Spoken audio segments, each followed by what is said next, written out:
demonstrar a arquitetura com olhar de área? Olha, essa é uma pergunta bem complexa, né? Tem muitas definições para arquitetura. Tem a definição também que é bom sempre lembrar, né? Que a arquitetura e engenharia, elas têm uma base comum, engenharia civil e arquitetura, né? Tem uma base muito comum. Lá, Idade Média, Renascimento, a gente não tinha essa separação. Daí como é que separou? Os engenheiros começaram a fazer os espaços que eram militares, as fortalezas, nas áreas de defesa, e os arquitetos começaram a fazer as igrejas e os palácios, né? Daí que teve essa separação. Mas, para mim, não tem separação. É um trabalho em conjunto. Então, o arquiteto, ele vai conceber um espaço que ainda não existe, que só está na cabeça dele. E o engenheiro, ele vai ajudar esse espaço a ser construído, né? Eu acho que essa que é a grande diferença. E falar que é só fachada não é, né? Existe toda uma concepção. Tem muitas definições para arquitetura. Eu gosto muito de uma definição de um cara que é muito legal, que é o Norman Foster, que é um arquiteto inglês que ele tem quase 90 anos e ele ainda atua, né? Ele é super premiado.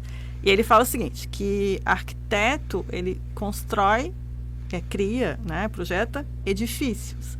Só que ele projeta edifícios para pessoas. Então, isso é a grande diferencial.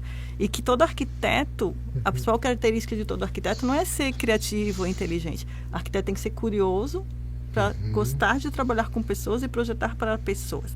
Então, eu acho que... O engenheiro é o nerd da construção, aquele que fica só na conta, naquele negócio, o pilar, a pilastra. Eu acho que o engenheiro, ele dá o suporte para que a arquitetura aconteça. Que legal, então, a arquitetura e urbanismo, engenharia civil, no caso, né?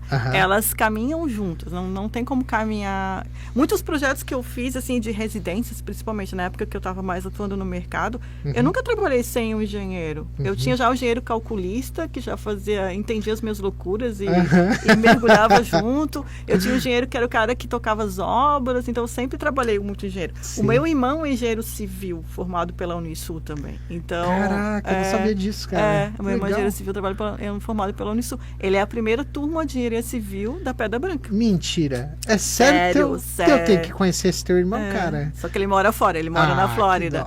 Então quando ele vir visitar, trazer ele. Trazer ele. Que e ele trabalha legal. numa construtora na Flórida, que um dono é americano e outro dono é inglês. Olha que legal, Adri. Quem sabe trazer ele para dar uma falinha com os nossos alunos aqui da Unisul seja uma boa, né?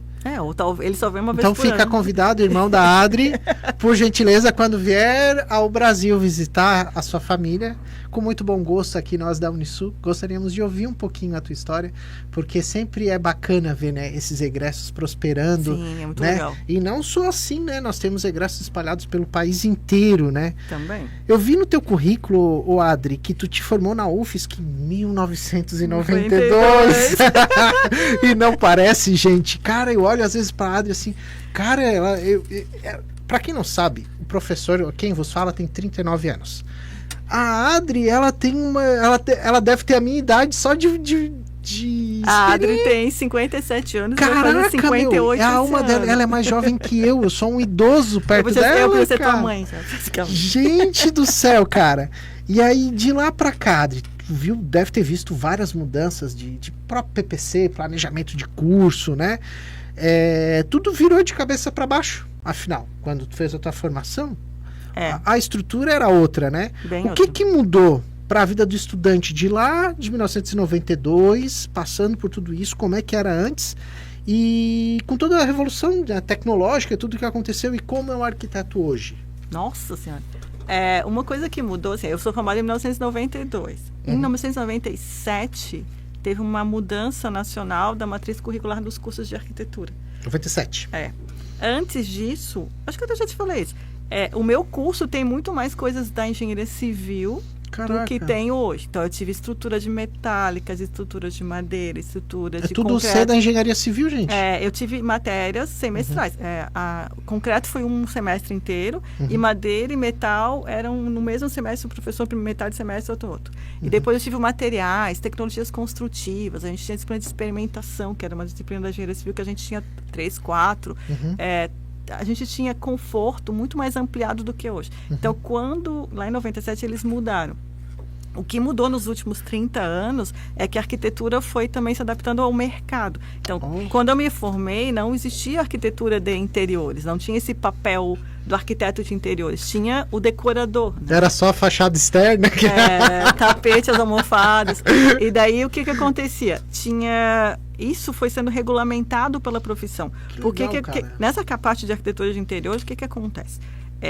O arquiteto que faz interiores, ele pode derrubar uma parede, trocar um piso. Perfeito. A pessoa que é formada em design de interiores, ele não pode fazer isso. Não sabia disso. Não. O designer de interior não pode fazer. Não, e nem o decorador. Ele pode ser, ele pode pintar, mas ele não pode mexer. Nada que ele vá quebrar, ele não pode mexer. Nada que altere a estrutura. Então, ele não pode trocar um piso, mas ele pode cobrir o piso com um laminado, por exemplo, vinílico. Isso ele pode fazer. Então, isso fez com que essas disciplinas, por uma condição de mercado, fossem introduzidas nos novos currículos. Então, tem hoje, né, projeto, aqui na Unisul a gente tem projeto de interiores. Se afastou da engenharia. Cada vez mais. Mas, de certa forma, também tem ainda, né? Materiais, tecnologias consultivas, técnicas consultivas. E daí, o que aconteceu? Tem a disciplina, por exemplo, de projetos de interiores residenciais, que a gente vai ter esse semestre, inclusive, e tem as disciplinas que são de interiores comerciais, espaços corporativos, né? Que tem uma diferença. Então, loja, empresa. Outra coisa também que mudou é que quando eu fiz, a gente tinha uma disciplina, por exemplo, patrimônio. Certo. Que hoje a gente tem, né? Que não dá para não falar. Que a gente tem aqui Laguna aqui do lado, que é tombada pelo IFAM. É verdade. Eu lembro que patrimônio era uma disciplina optativa. E eu me lembro que eu fiz essa optativa, que na época era com o professor que era o diretor regional do IFAM aqui em Santa Catarina, o professor Dalmo Vieira. Que mais era uma optativa? Hoje ela é curricular, né? Tem projeto de patrimônio. Tem algumas faculdades que vão mais para patologia. Esse semestre também a gente vai ter disciplina de patrimônio. Só explica pro menino que está ali atrás o que seria um patrimônio. O que seria essa definição de patrimônio? Na verdade, patrimônio, por legislação, né, é todo bem que é tombado a nível federal. Qualquer bem hoje pode ser um patrimônio? Na verdade, se tu parar para pensar, patrimônio é tudo que é construído e pode ser herdado. Mas a gente tem dentro do patrimônio, dentro da arquitetura, a gente tem lá patrimônio cultural, que tem a ver com a cultura. Então, o samba, uma música, o modo como se frita o peixe ou que se pesca o peixe. E tem o patrimônio isso é o imaterial, né? Daí tem o patrimônio material, que é aquele que é, por exemplo, um edifício, uma casa. Então, aqui no Brasil, a gente tem Ouro Preto, Olinda, Tiradentes, Laguna, São Francisco do Sul. São todos... agora estou tentando lembrar o nome de uma cidade que tem no Rio Grande do Sul, que eu esqueci o nome. Mas a gente tem cidades que são ou edifícios isolados ou conjuntos patrimoniais. Então, patrimônio... ele se torna patrimônio porque ele tem uma relevância para aquela cidade, para aquela cultura. Aquela cidade é um marco de uma época em que teve uma cultura de alguma coisa, e daí isso é tombado. E a gente tem tombamento a nível municipal, estadual e federal. Federal é o IFAM. O tombamento vai proibir qualquer tipo de demolição ou algo que vá atrapalhar a imagem daquele ambiente, né? O tombamento, ele vai... a gente tem 3 graus de tombamento, né? O 1, o 2 e o 3, que é o P1, P2 e P3. O P1 seria aquele, assim, que realmente... o Palácio Cruz de Souza em Florianópolis, né? Realmente não pode mexer, tem que conservar, porque ele tem uma relevância. O P2 é a famosa casquinha, né? Tu pode fazer melhorias internas, mas tu não pode mexer na fachada, que é o que acontece com a maioria das casas em Laguna. Sim. E o P3 tem a ver muito mais com a volumetria. Então, normalmente é em torno de bem tombado. Então, tem lá o Palácio Cruz de Souza. No entorno dele, tu não pode ter prédios grandes, enfim, que interfiram. Mas também, assim, não é a minha área de atuação, né? É uma área que eu gosto, mas não é a minha área de atuação. Ai, cara, toda vida que eu vou pra Laguna, eu adoro ir no centro histórico, cara. Muito legal. É eu gosto. Muito lindo. A impressão que tu dá é que parece que tu tá no cenário de novela. Isso. Né? De tão as casinhas e sentir um pouco daquela energia que é daquela época, né? As ruas estreitas, né? Daí tu fica pensando, poxa, nesse canto aqui, como é que as famílias se formavam, como é que era a estrutura Quem social. morava aqui, né? E esse negócio do urbanismo deixa a gente fascinado.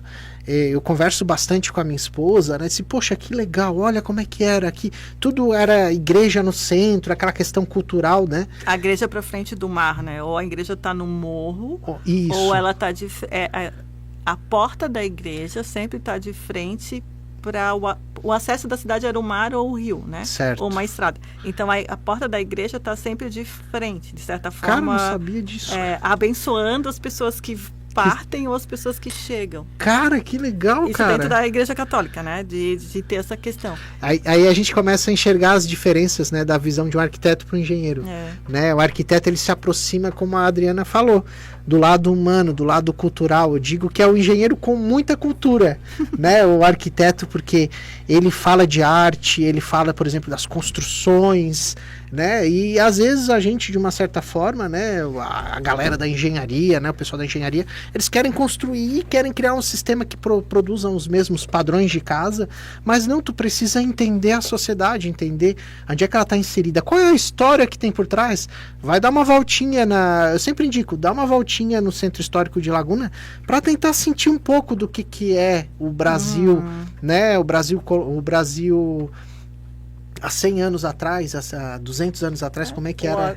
Até mesmo 50. Se tu parar para pensar, acho que os engenheiros, eles dão uma resposta, tipo, o resultado é esse. E os arquitetos, eles pensam por que o resultado é esse. Isso, por isso que é indispensável, né? A gente comenta que tudo precisa ser um time unido.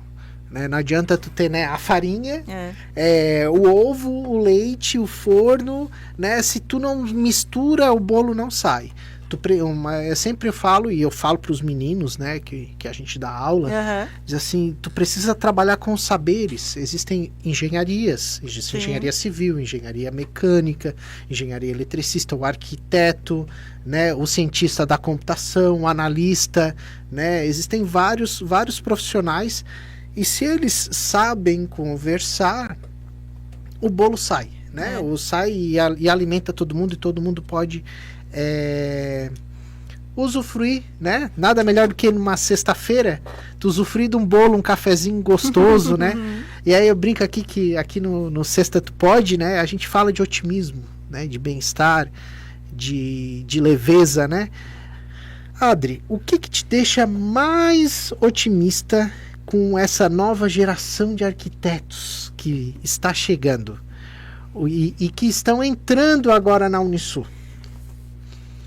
Na verdade, eu acho que uma coisa que é interessante, assim, eu dou aula desde 2006, né? Eu dou aula há 20 anos. Caramba! E uma coisa que, na verdade, não é dessa geração de agora. É uma coisa que eu sempre trabalhei muito com as fases iniciais, né? E uma coisa que me alimenta é esse brilhinho no olho quando eles entram, né? Que eles estão super descobrindo a profissão, descobrindo o que eles gostam, o que eles vão ser. E eu acho que esse brilhinho no olho se mantém. Eles se mantêm. Mesmo quando eles estão lá concluindo o curso, já estão fazendo estágio, já estão, né? Quando está concluindo o curso, a pessoa já vai achando que já sabe tudo. E já muda a postura deles, muda já. a postura, né? Eu também fui já assim. Tá engenheirinho, já. Esse aí já tá engenheirinho. Já muda a postura. Isso acontece até o teu primeiro emprego. Quando o primeiro emprego, tu pensa, nossa, eu não sei nada ainda. Mas esse brilho no olho, né? De descobrir. E eu acho que a arquitetura, acho que a engenharia também é assim, mas certo. A arquitetura, ela é muito... Ela está muito ligada às tendências, né?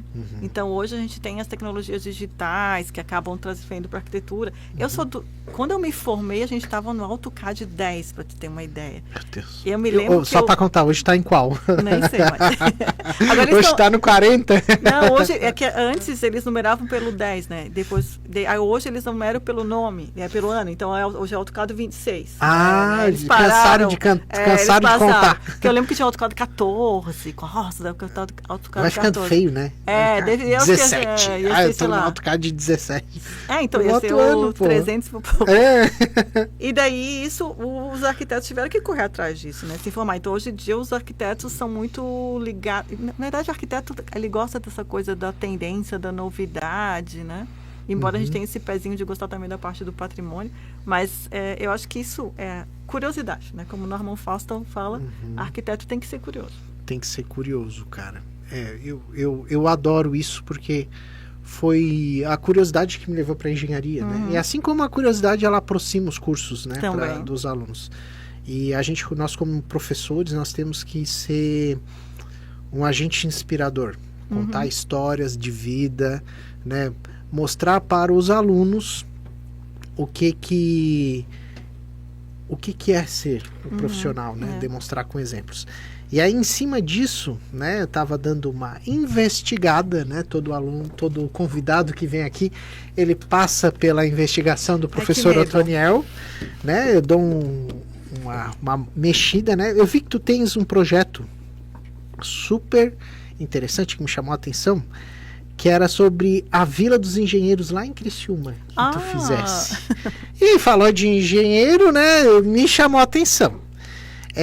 Tu conta pra gente essa história, né? Como é que a arquitetura foi usada para abrigar a galera que tocava a indústria naquela época? Então, esse projeto para os engenheiros não era só meu, era de vários professores e era um projeto de pesquisa, na verdade, sobre a Vila dos Engenheiros. O que é a Vila dos Engenheiros, né? Criciúma tem as carboníferas, né? Na década de 30, era o auge. E daí a Vila dos Engenheiros era onde moravam os engenheiros das mineradoras. Na verdade, não só os engenheiros mineradores, mas os engenheiros da Ferrovia Teresa Cristina.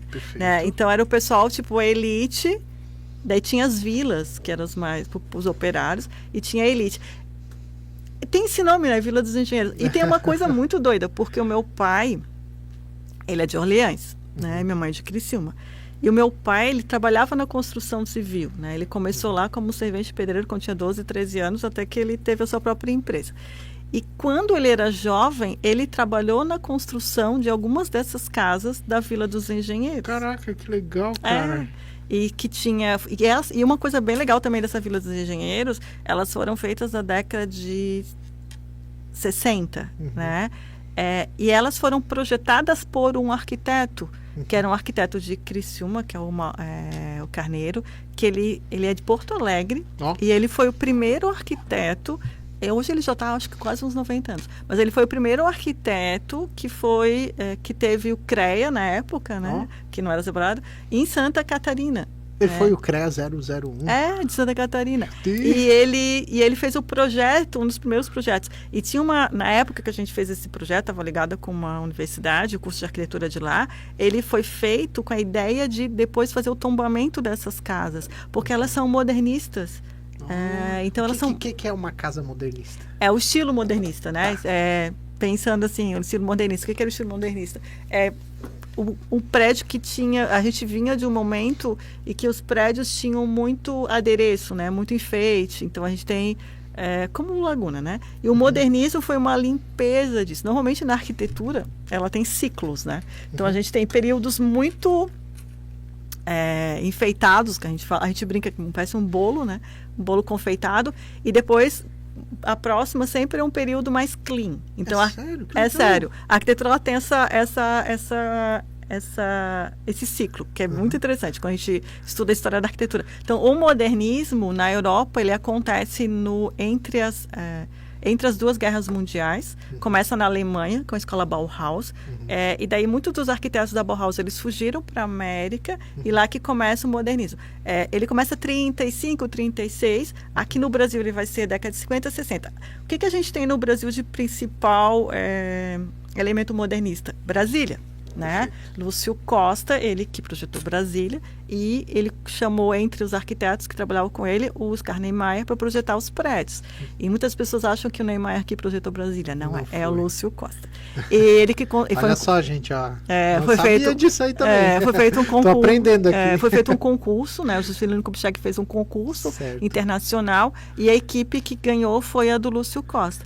Que é bem legal. Mas por que então só Oscar Niemeyer pegou a fama? O que o Niemeyer, acho que ele tinha muito mais lobby, né? Na verdade, o Niemeyer era o estagiário do curso do escritório do Lúcio Costa, porque o Lúcio Costa era uns 20 anos mais velho que ele. Pra você que tá fazendo estágio, ainda tem chance de brilhar a estrelinha aí. E daí o Lúcio Costa participou do concurso. Ele era estagiário. E daí era recém-formado. Só que o Lúcio Costa chamou ele para projetar alguns dos edifícios, né? Então, se apaixonou, então. Mas o conceito conceito de Brasília, as quadras, todo Não aquele... era do É Niemeyer? tudo do Lúcio Costa. Gente. O Niemeyer, ele projetou os edifícios residenciais, né? A igreja, o Planalto, né? Ali Itamaraty, aqueles mais emblemáticos. Mas o projeto da configuração da cidade como um todo é toda do Lúcio Costa. Que é genial. A cidade não tem esquina, cara. E daí o Lúcio Costa, ele projetou essa cidade, e daí na época, década de 50, né? Daí ele usou todos os primórdios, todas as bases do modernismo. Daí o modernismo, o que acontece? Tem lá na década de 30, teve um grupo de arquitetos que se juntou e teve a Carta de Atenas, né, que foi a primeira reunião que eles fizeram. E eles estabeleceram quais eram os critérios do modernismo. E o modernismo, na sua base, ele é muito legal, porque inicialmente a arquitetura era uma coisa muito... cara, né? E daí o que eles pregavam? Que a arquitetura é um direito de todos. Que todas as pessoas têm direito a morar em casas que sejam bonitas, dignas, confortáveis, né? Não morar em lugares subutilizados. A gente está falando da Europa entre as duas guerras.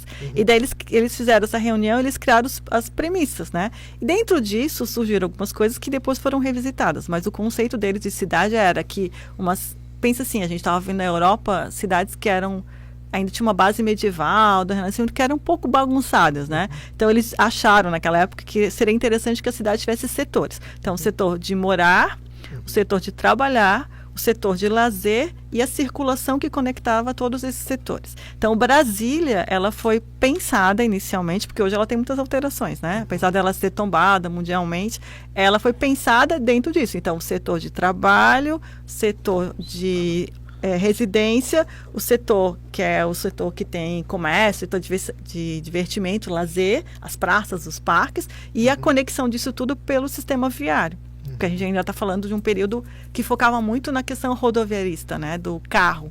Não pensava ainda em pedestre, ciclista, que a cidade podia ser percorrida a pé. Hoje já tem outros conceitos. Mas a base do modernismo é muito legal porque tem isso. Pensava na cidade acessível para todas as pessoas. E tu acha que isso aí não casa com aquilo que tu falasse sobre caminhabilidade? Caminhabilidade. E o fluxo de pedestres. Hoje, todo mundo fala em smart cities, né? Que são aquela cidade inteligente. Isso.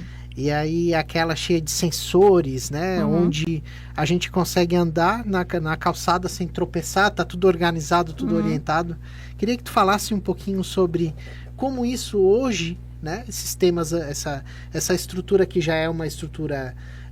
que foi aplicado em Brasília, né, histórico, e com essas tecnologias novas. Como é que a gente consegue misturar, né, esses conceitos com a modernidade hoje? Então, existe esse conceito de Smart City, também tem o conceito de cidades compactas, né, que é pensando assim, o que acontece com Brasília, né? Brasília setorizou e espalhou. E daí a infraestrutura também está espalhada. E hoje a gente sabe que funciona melhor quando as coisas estão misturadas. Então, se uma cidade é mais compacta, então no mesmo prédio eu tenho no térreo um mercado, restaurante, a lavanderia, eu tenho lá os 3 primeiros andares que eu tenho escritório e serviço, e nos próximos eu tenho residências, e lá em cima eu tenho, né, um restaurante. Então, eu tenho no mesmo local na terra, que o terreno numa cidade é caro, né? Eu tenho todas essas funções. E daí eu vou ter o quê? Vou ter o transporte público, que vai passar ali na frente, eu vou ter a coleta dos resíduos sólidos, então tudo é compartilhado. Se eu tenho tudo isso espalhado, a infraestrutura dentro de uma cidade é muito cara, né? Criar infraestrutura. E sistema viário é a mais cara de todas. Perfeito. Então, quando a gente fala de Smart City, e tem a ver com um pouco com isso também, porque dessas cidades são mais tecnológicas, né? Mas, enfim, mais inteligentes. Mas a ideia é que elas sejam mais... É um conceito que está se desenvolvendo, né? Mais compactas, mas aí também a gente tem que pensar qual é o tamanho ideal de uma cidade, né? Quantos mil habitantes uma cidade teria que ter para ser adequada. Ter um ecossistema dentro de um terreno só, né? E daí, assim, tem alguns teóricos que falam, tem que ter pelo menos de 1 milhão de habitantes. 1 milhão? Menos de 1 milhão. Tá, menos de 1 milhão. Porque a partir de 1 milhão, a gente pega São Paulo, que está com 14, 15 milhões de habitantes, Londres, México. Então, na verdade, São Paulo não é uma cidade, são várias cidades que estão encostadas. Porque daí tu não tem mais... tu não tem mais caminhabilidade, né? Perdeu toda a estrutura, né? E daí tu não tem mais caminhabilidade. E daí a gente tem, por exemplo, dentro da caminhabilidade, a gente tem uma coisa que é bem legal que eu gosto, que é redes neurais, tem a ver contigo. Ó. Opa. Redes neurais, que é o quê? É a conexão que o sistema viário tem. Então, quanto mais conectado um sistema viário é, mais eficiente ele é. Então, se eu sei assim, ó, que eu saio do centro da cidade e, por exemplo, vamos usar a Laguna, que é onde eu moro. Uhum. Se eu sair do centro da cidade, eu consigo ir caminhando até o Mar Grosso, que é onde eu moro. O sistema viário me permite ir caminhando tranquilamente, né? Nem toda cidade é assim. Nem toda cidade tem essa conectividade. E essa conectividade, ela não considera o meio de transporte, ela considera o sistema viário. Então, a rede neural é como um neurônio, né? Então, um neurônio, ele se espalha. Então, a rede neural, ela conecta... Quanto mais conectada uma cidade é, então, quanto mais conectado o centro ou os vários centros são, mais saudável ela é. Daí, dentro da caminhabilidade, tem uma outra teoria também que fala de o índice de caminhabilidade. Então, quanto que uma cidade é... Caminhável. Daí, tu considera o quê? O tipo de pavimento, então eu não vou tropeçar e me esbugalhar no chão. Perfeito. A comunicação urbana, então as placas são acessíveis. Eu preciso ir na rua X. Eu consigo achar aquela rua caminhando, né? Mesmo que eu vá usar um Google para achar. Vai ser difícil. Ou outra coisa, ela é segura, né? Segura não somente segura no sentido, tem iluminação. Eu posso passar lá 3 horas da manhã que está super tranquilo, né? Mas segura no sentido que ela não vai ter nenhum perigo para mim caminhar, né? Então, isso é bem legal. Aliás, eu vou ter uma qualificação de mestrado esse mês que vem, que é sobre isso. Que legal, cara. É esse mix, né? É o pensar na obra como um todo. A gente, às vezes... vai deixando as construções virem, né? Vende o terreno. Às vezes o terreno é uma casa muito bem organizada, aí tomba tudo, vai lá e monta um restaurante, aí quebra e vira um prédio. E aí o negócio não segue um plano diretor, uma estratégia, né? Então, beleza, é bom para o mercado, né? Que o cara pode pegar lá em Laguna do Mar Grosso. Eu sei que eu fiquei alguns anos sem ir lá no Mar Grosso. Não tem uma hora eu fui lá, aquilo tá socado de prédio. E assim, uma mão vai, outra volta. E eu lembro um binário. Que tinha uma caminhabilidade naquele lugar ali que tu ia e tu voltava, tanto de carro, de veículo, né? E tinha vários pequenos comércios. Hoje ficou grande, cara. O Mar Grosso tá enorme. Tá enorme.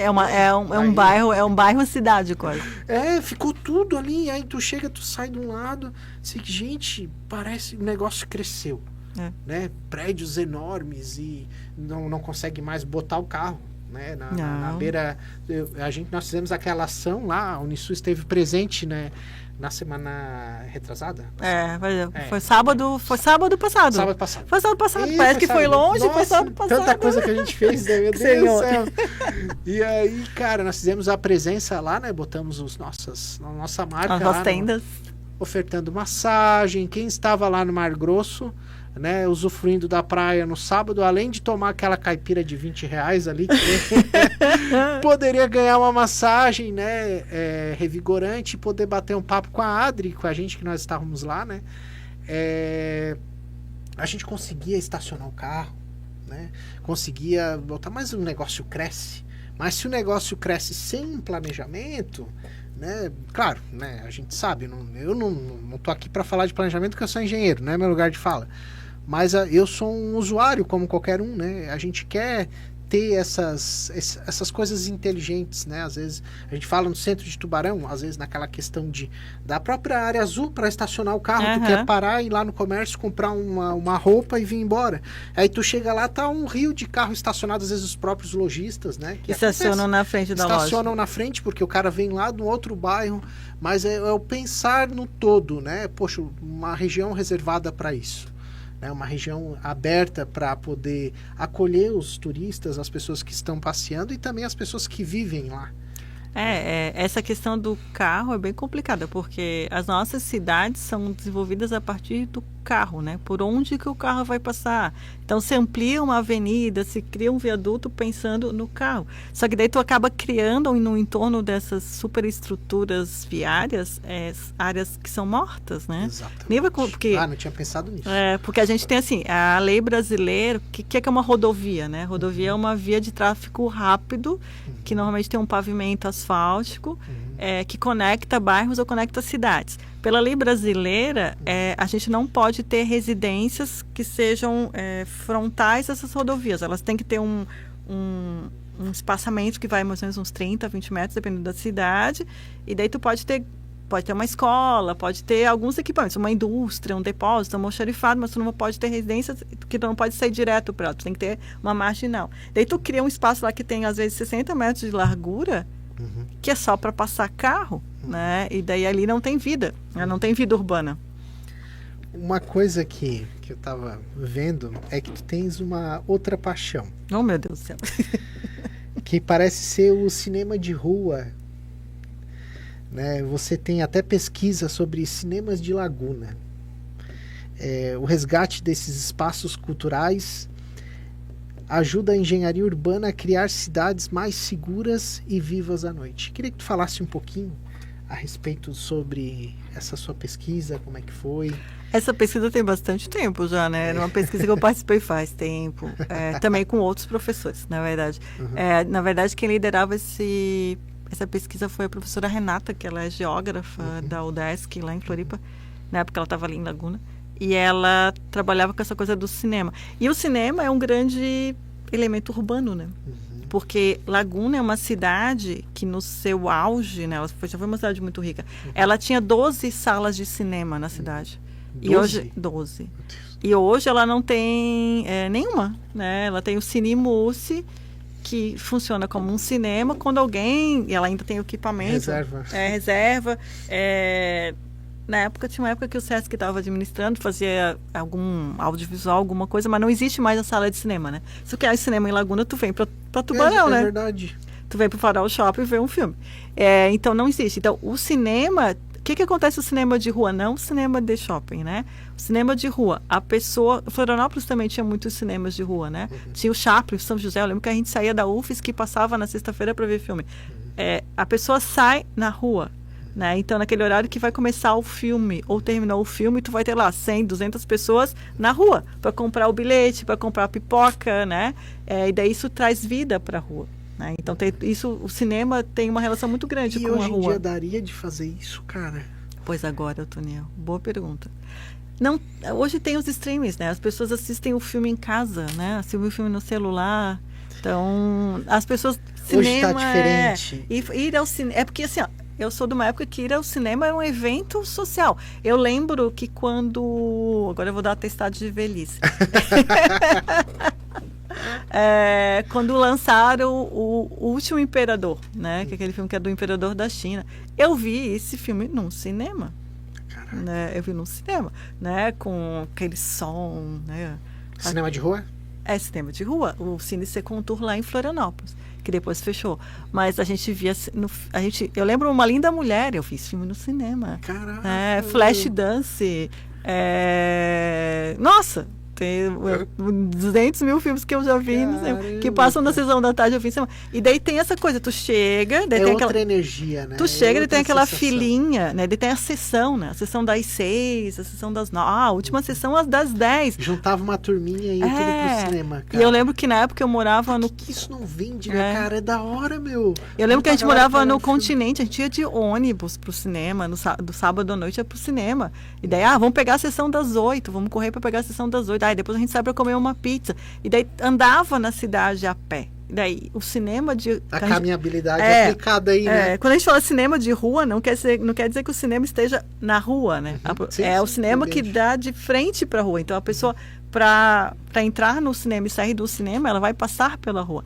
E daí isso que dá a vivência. Se eu tenho um comércio, né? Se eu tenho um café, se eu tenho a padaria, se eu tenho a fruteira, a pizzaria, dentro de uma cidade, o ideal é que tu tenha atividades que sejam 24 horas. Então, tu vai ter lá a padaria que vai acordar às 6 da manhã e vai ficar até às 6 da tarde. Daí, depois vai abrir a pizzaria que vai começar às 7, vai até 1 hora da madrugada. Daí, tu vai ter lá a farmácia 24 horas que vai ficar aberta, né? Caraca, então todas essas coisas trazem vida para essa rua. E o cinema é uma das coisas. E isso daí me faz lembrar uma coisa, né? Um projeto de extensão que tu tocasse no semestre passado. Escritório modelo. Não, e que tocaria esse semestre também. Daqui a pouco temos inscrições abertas. Eu lembro, e para quem é meu aluno aqui da Unisul sabe que eu vou na sala de aula falar sobre os projetos e cursos de extensão que a nossa universidade oferta, né? E sempre dizendo, pessoal, o edital está aberto, né? Nós temos um projeto de extensão, né? O escritório modelo, que é tocado pela Adri aqui, né? De cidade modelo. Dentre as atividades, estava uma atividade de revitalização, né? Ainda está, vamos continuar. Teremos esse semestre. Então, você que está aí cursando, que precisa das horas de extensão, fica a sugestão com a nossa professora maravilhosa Adri, né? Do escritório modelo, né? Sobre um projeto de revitalização. Podia falar para nós um pouquinho sobre como é que foi e como é que vai ser esse projeto para a gente? Então, o escritório modelo, ele é quase um elemento curricular de todo o curso de arquitetura. Porque o escritório modelo, ele é para o aluno vivenciar a prática de arquitetura num ambiente que vai estar com o professor, um ambiente, digamos assim, protegido, né? Um ambiente seguro, né? Onde ele pode errar, ele pode, né? E não tem semestre. O aluno pode estar no primeiro semestre quanto no último. E semestre que vem, passado foi muito interessante, porque eu tive muitos alunos da engenharia. O pessoal da engenharia migrou em peso. Tinha o pessoal da engenharia, os super queridos, os meninos, né? Civil, química, mecânica, elétrica, e tinha os alunos da arquitetura que ficaram até um pouco, nossa, quantos engenheiros tem, assim? Né? E daí até dizendo, foi guiar essa galera? Foi muito legal, a gente estava com quase 20 alunos e acho que 60% eram da engenharia. E a gente estava fazendo um projeto que vai continuar esse semestre, então quem quiser se inscrever, pessoal. Quem quiser, o pessoal do semestre passado quiser continuar, também já convidei semestre passado, que a gente está fazendo um projeto com uma parceria junto com a prefeitura, que é a praça do centro de Tubarão, né? Então a Praça 7 de Setembro. Praça 7 de Setembro. A Praça 7 de Setembro. Na frente do museu. Isso, daí a gente está com essa parceria com eles e, enfim, teremos muitas coisas para falar sobre essa praça.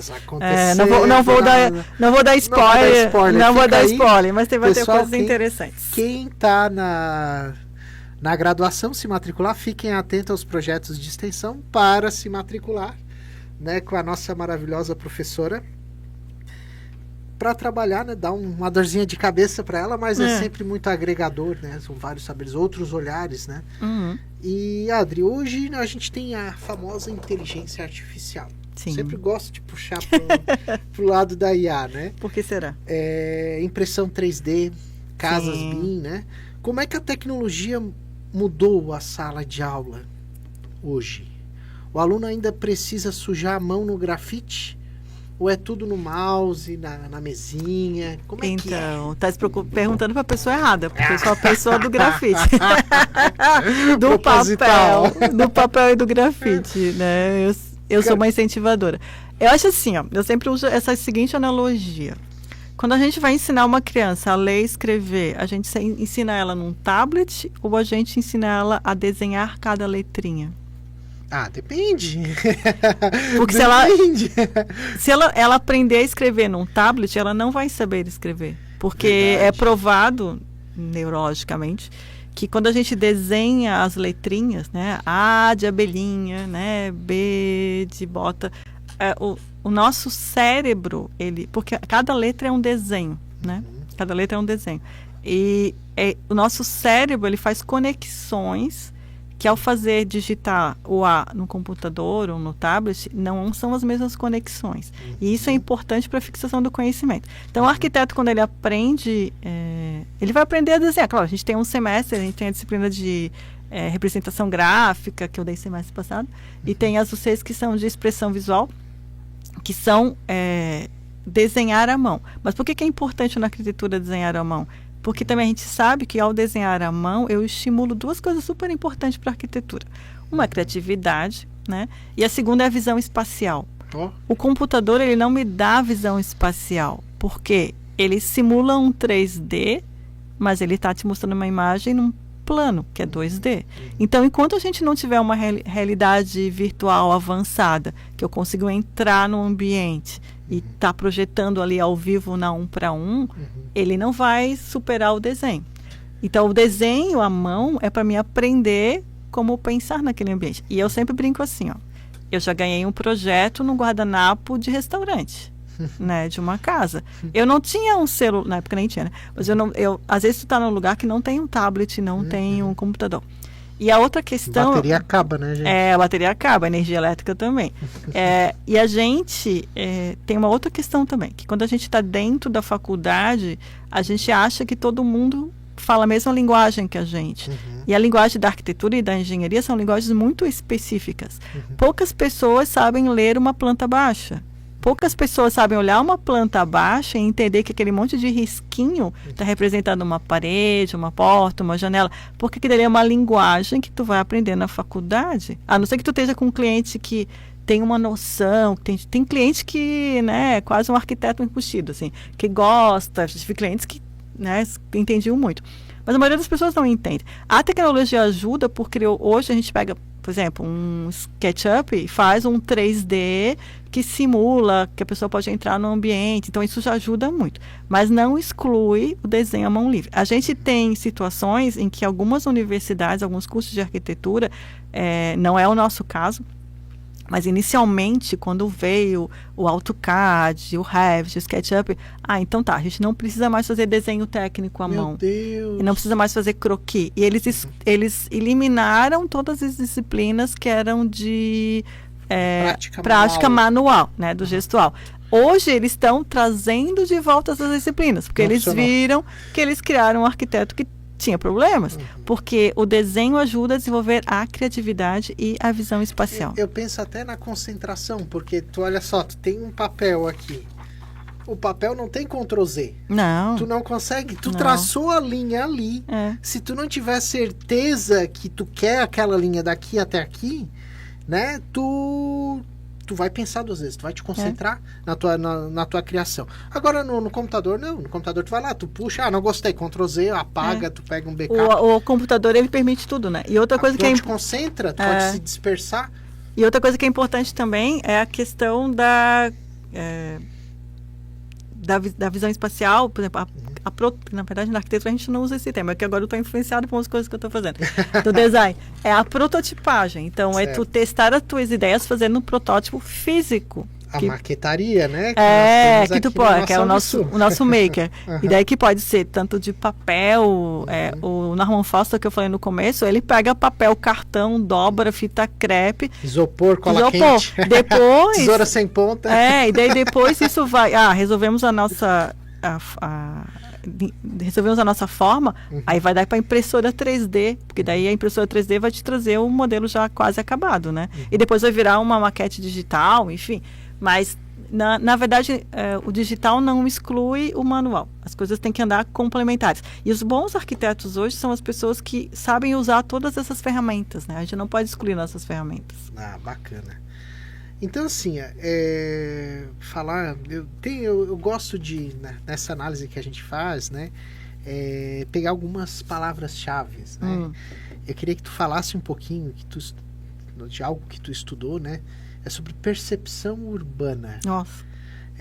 Como é que a pessoa sente a cidade? Como é que a Adriana, quando ela entra, ela vai conhecer uma cidade nova, né? Um lugar, às vezes, no interior, ou um outro centro urbano que ela não conhece. Como é que ela sente? Qual é o olhar do arquiteto quando ele chega num ambiente novo? Né? É questão de tecnologia, sobre o entorno, como a cidade foi construída. Eu queria que tu falasse... Desculpa, estou batendo aqui no microfone. Como é que é a visão do arquiteto? Eu brinco, sabe por quê? Porque eu tenho uma coisa que eu falo de mim, né? Quando eu entro dentro de uma indústria, eu começo a montar os fluxos dentro da cabeça e desmontar os equipamentos com a imaginação do engenheiro. Então eu vejo, isso daqui acontece aqui, o lugar entra aqui é a entrada de matéria-prima, não pode passar fluxo cruzado. Eu começo a ver a esteira, procurar os sensores, os atuadores. Isso é o que o engenheiro passa. Eu imagino que isso deva ser como é que o arquiteto chega quando entra num lugar novo. É bem isso. Até dizem que, na verdade... A pior castigo é tu não ser arquiteto e viajar com arquiteto, né? Caraca! Tem um amigo meu que ele falou que ele foi viajar para o Rio de Janeiro numa época que tinham feito uma revitalização urbana em vários espaços públicos do Rio de Janeiro. Daí ele chegava, nossa, que legal que ficou essa praça. Daí o amigo dele, arquiteto, não, mas olha só esse piso não está adequado. Olha essas árvores. Essa árvore não é adequada. Porque a gente não consegue fazer isso. Mas é tipo uma cartilha que existe ou existe uma conexão cultural por trás, assim, nessas conexões que ele faz? Pô, a gente aprende, né? Na verdade, tu estuda isso durante... O estudante de arquitetura, ele é ensinado a mudar o olhar.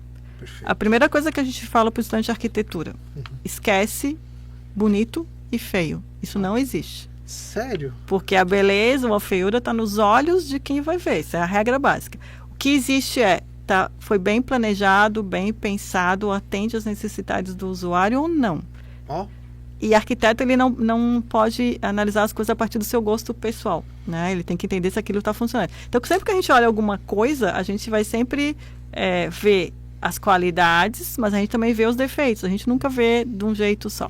Mas antes tu falasse de percepção urbana, eu só queria voltar nisso. Tem a ver com o meu mestrado e o meu doutorado. No mestrado eu trabalhei mais com o uso e apropriação de espaços que eram tombados, residências, e no doutorado eu trabalhei com a apropriação do espaço público em cidades tombadas, que eu estudei Laguna. Mas percepção é como a gente percebe. Né? E percepção tem a ver com o que a gente vê, mas com o que a gente sente. E não só sentir de sentimento, mas sentir assim, eu me sinto protegido, eu me sinto confortável, né? Tem um vento, tem o sol. E a percepção, ela vem da psicologia. Existe uma área da psicologia que se chama psicologia ambiental, que a arquitetura ela faz muito isso. A gente pega coisas da administração, da economia, da engenharia, e a psicologia ambiental, ela virou uma área que muitos arquitetos começaram a estudar e fazer estudos nessa área por conta da cidade, né? Então, ela começou com percepção de espaços escolares e espaços hospitalares. Então, por que alguns lugares as pessoas se sentiam confortáveis e outros lugares não?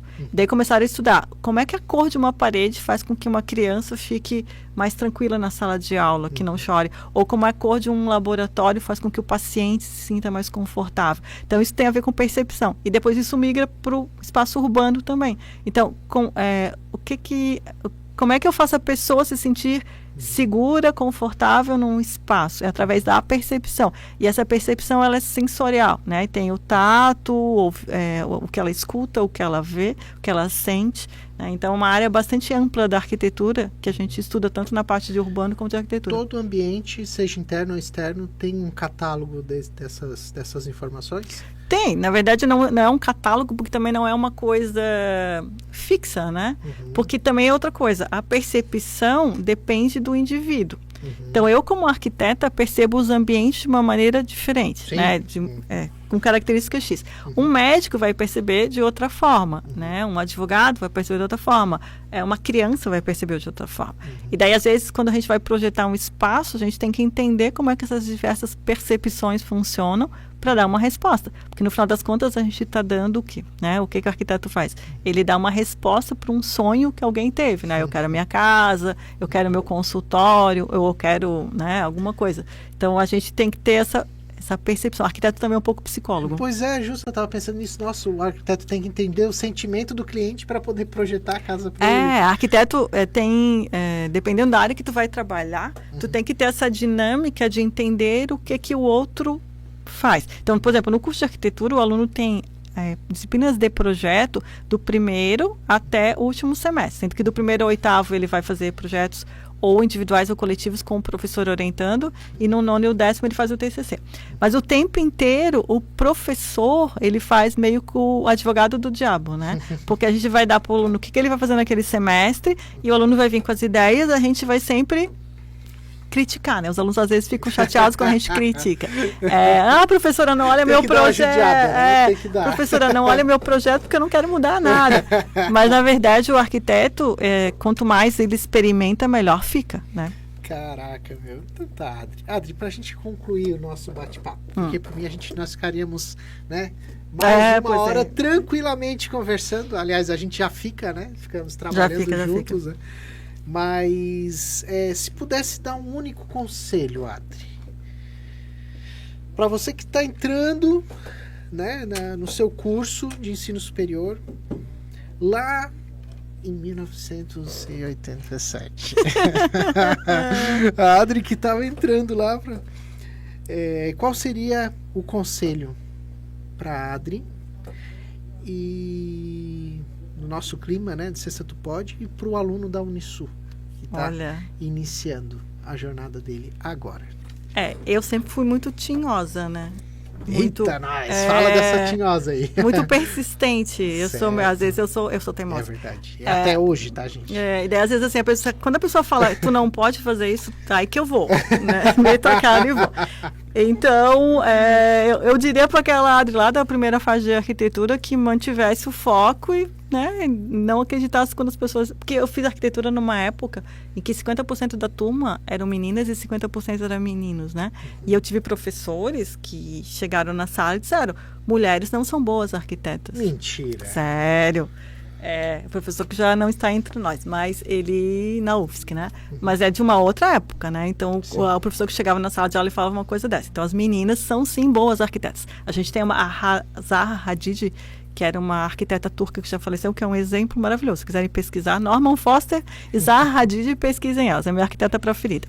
E para o aluno que chega agora, eu acho que assim, acredite no seu sonho, né? Acredite que o seu sonho pode mudar o mundo. Eu acho que a arquitetura, ela consegue mudar o mundo em pequenas doses, né? Não, a gente não precisa mudar o mundo inteiro. Mas se tu só mudar a tua vizinhança, construir espaços agradáveis, bonitos, acredite nisso, né? Acredito que tu pode, com a arquitetura, a gente consegue tornar a vida das pessoas mais agradável, né? Tornar as pessoas mais felizes. E a arquitetura não é uma coisa cara, tá?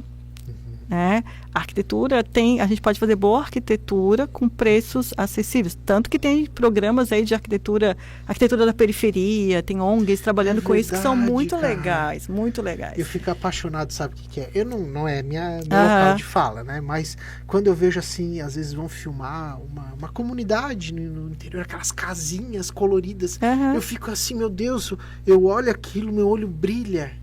E aquilo é muito Brasil, sabe? É muito as cores do Brasil, a diversidade do Brasil. Na verdade, E a arquitetura tem espaço, né? A gente tem...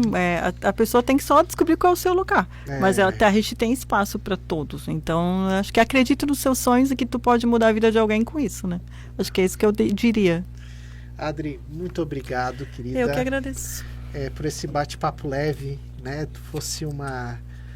Tu é, para nós, né, uma excelente profissional, né, uma excelente aquisição da Unisul, né, por trazer a Adri lá de Laguna Venha, né, trabalhar com a gente, porque nós temos muito a aprender, muito a construir contigo, né, trazendo para essa nova geração que está chegando aí de futuros arquitetos, que nós, como universidade, nós temos essa preocupação para torná-los capacitados e preparados, né, para esse Brasilzão aí cheio de espaço, cheio de sonho, muita gente para interpretar. Então, assim, obrigado por estar com a gente, na universidade, em especial por estar participando desse podcast, esse bate-papo pequenininho, né? E, gente, agradeço você que ficou até aí, né? Que está ouvindo esse recorte, né? Que a nossa intenção é essa, trazer um pouquinho desses nossos colegas, né, trazer para um bate-papo rapidinho, leve, numa sexta-feira, que sai um pouquinho, às vezes não é só livro, né, às vezes a gente tem histórias maravilhosas para contar. Eu acho que é disso que a ciência e a universidade vive, né, de pessoas. Então, e de sonhos. E de sonhos, exatamente. Então, obrigado a todos, gente, e até semana que vem. Obrigado, Adri. Eu que agradeço. Valeu.